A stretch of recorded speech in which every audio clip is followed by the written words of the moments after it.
فرمایا اُمِرْتُ أَنْ أُقَاتِلَ النَّاسَ حَتَّى يَشْهَدُوا أَنْ لَا إِلَهَ إِلَّا اللَّهُ وَأَنَّ مُحَمَّدًا رَسُولُ اللَّهِ وَيُقِيمَ الصَّلَاةَ وَيُؤْتُوا الزَّكَاةَ فَإِذَا فَعَلُوا ذَلِكَ عَصَمُوا مِنِّي دِمَاءَهُمْ وَأَمْوَالَهُمْ إِلَّا بِحَقِّ الْإِسْلَامِ وَحِسَابُهُمْ عَلَى اللَّهِ عَزَّ وَجَلَّ۔ اللہ کے نبی صلی اللہ علیہ وسلم نے فرمایا کہ مجھے یہ حکم دیا گیا ہے کہ میں ان لوگوں سے قتال کروں، میں ان لوگوں سے لڑوں یہاں تک کہ وہ لا الہ الا اللہ کہہ دیں، کہ وہ اس چیز کی گواہی دیں کہ اللہ تعالیٰ ایک ہے، اس کا کوئی شریک اور ساجی نہیں ہے، اور یہ بھی گواہی دیں کہ محمد صلی اللہ علیہ وسلم اللہ تعالیٰ کے رسول ہیں، اور پھر اس کے بعد نماز کو قائم کریں، یعنی نماز قائم کرنے تک ان کے ساتھ لڑنا ہے، ٹھیک ہے نہیں۔ تو پھر فرمایا کہ وہ زکوٰۃ کو ادا کریں، جب وہ اللہ پہ ایمان لے آئیں گے، اللہ کے رسول پہ ایمان لے آئیں گے، نماز کو قائم کریں گے، زکوٰۃ کو ادا کریں گے، تو فَإِذَا فَعَلُوا ذَلِكَ عَصَمُوا مِنِّي دِمَاءَهُمْ وَأَمْوَالَهُمْ، اب جو ہے ان کا خون بھی محفوظ ہے، ان کا مال بھی محفوظ ہے۔ لیکن اگر وہ ایمان اللہ پہ نہیں لائیں گے، اللہ کے رسول پہ ایمان نہیں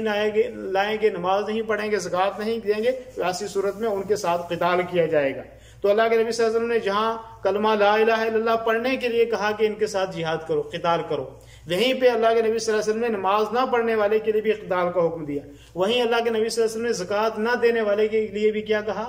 قتال کا حکم دیا۔ اسی لیے جب اللہ کے نبی صلی اللہ علیہ وسلم کے بعد بہت سارے لوگ زکوٰۃ دینے سے انکار کر دیا تھا، زکوٰۃ نہیں دے رہے تھے، ان کو کہتے ہیں مانعین زکوٰۃ، جنہوں نے زکوٰۃ دینے سے انکار کر دیا تھا، تو حضرت ابو بکر رضی اللہ عنہ نے ان کے ساتھ قتال کیا، ان کے ساتھ آپ نے لڑائی کی کہ یہ ایک دین کا ضروری رکن ہے اور دین کا ایک ضروری ستون ہے، اگر آپ زکوٰۃ نہیں دو گے تو آپ کے ساتھ لڑا جائے گا۔ تو اس لیے کہ جو آدمی کیا کرتا ہے کہ وہ نماز نہیں پڑھتا ہے تو گویا کہ وہ کیا ہے، اس کے ساتھ لڑا جائے گا، قتال کیا جائے گا، یعنی وہ مسلمان نہیں ہے۔ سمجھ میں آ رہی ہے بات؟ اسی لیے اس کے ساتھ اگر مسلمان ہوتا تو پھر لڑنے کی ضرورت کیا تھی؟ لیکن اگر کوئی آدمی کلمہ لا الہ الا اللہ کی گواہی دے گا، محمد رسول اللہ صلی اللہ علیہ وسلم کو آخری رسول مانے گا، نماز پڑھے گا، زکوٰۃ دے گا، اب اس کے ساتھ قتال نہیں کیا جا سکتا، الا ہے کہ وہ کسی کا قتل کرے گا تو اس کے بدلے میں قصاصاً اس کو قتل کیا جائے گا، ٹھیک ہے نہیں۔ اچھا، باقی حساب اس کا اللہ تعالیٰ پہ ہے۔